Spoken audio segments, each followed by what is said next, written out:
السلام عليكم ورحمة الله وبركاته. معكم هشام من قناة فود لافرز. إن شاء الله يا جماعة بإذن الله النهاردة نعمل أسهل شاورما سوري، هي أقرب لأي شاورما سوري يعني بنسبة 70 أو 80%، بس إن شاء الله التيست بتاعها هيعجبكم جدا.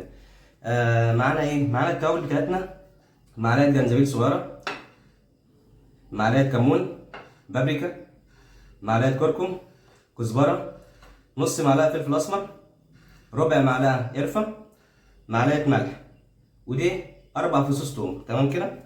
هنحط كله مع بعض هنا كده.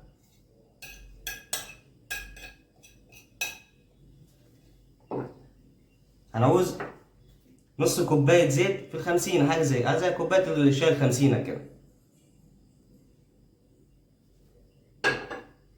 نص كوباية لبن، ممكن نحط بديل اللبن دوت زبادي، هو اللبن والزبادي بيطري ايه معانا الفراخ.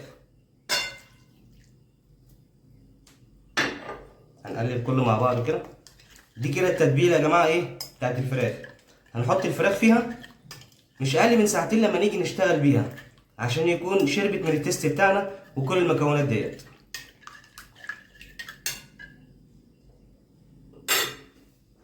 معانا صدر فرخه بالظبط ما يقارب بتاع 400 جرام او 350 جرام. تمام كده. هنقطعها ايه زي كده، صوابع زي كده. تمام. هنحطها هنتبلها وهنسيبها ما يقارب ايه الساعتين كده، وبعد كده ايه نرجع مع بعض. هنقعد نقلب بس كده يا جماعه ايه بتاع 5 دقايق، وندوس على الفراخ عشان الفراخ تكون يعني سوفتي معانا كده وتشرب من الخليط دوت.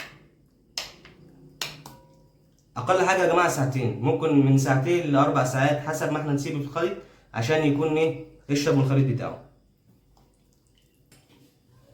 تبيناها كده يا جماعه ايه ساعتين معانا. تمام كده. حطينا ايه هنا المقلاة على النار تسخن. نبدا ننزل بقى كده عليها ايه الفراخ بالصوص بتاعها. لازم الصدمه ديت كده يا جماعه عشان ما تلحقش الفراخ تنزل منها الصوص بتاعها.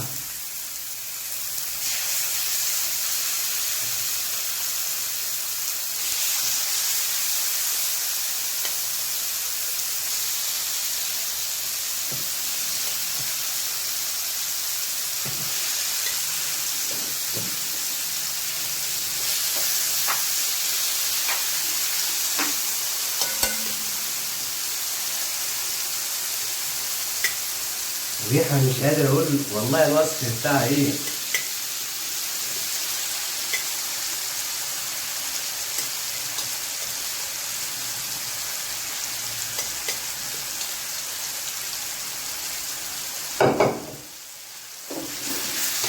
هنقلب كده فيها يا جماعه لحد ما ايه تنشف وتشرب الصوص بتاعها.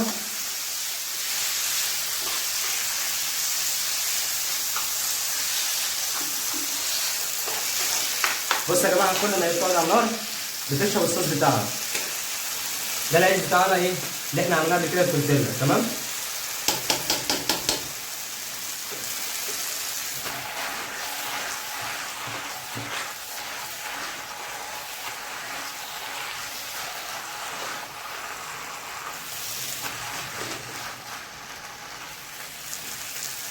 احنا عايزين الشكل ده كده، ولا اجمل ولا اروع من كده.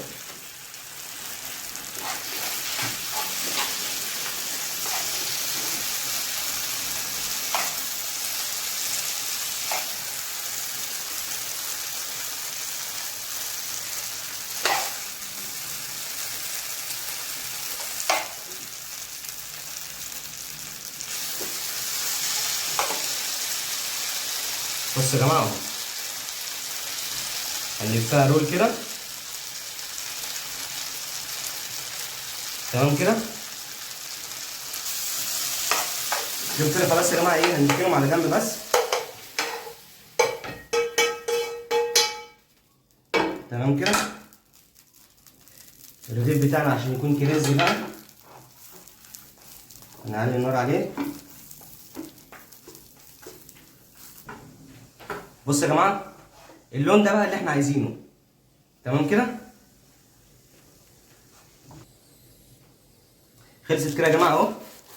هنلفها بقى ايه اللفه الجميله كده بتاعتنا. تمام كده. طماطميتين الجمال، الخيار الجميل، والتوميه الجميله معانا.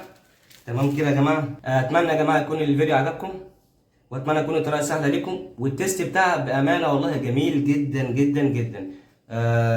اتمنى منكم بقى الدعم، شير ولايك والاشتراك في القناه، والسلام عليكم ورحمه الله وبركاته.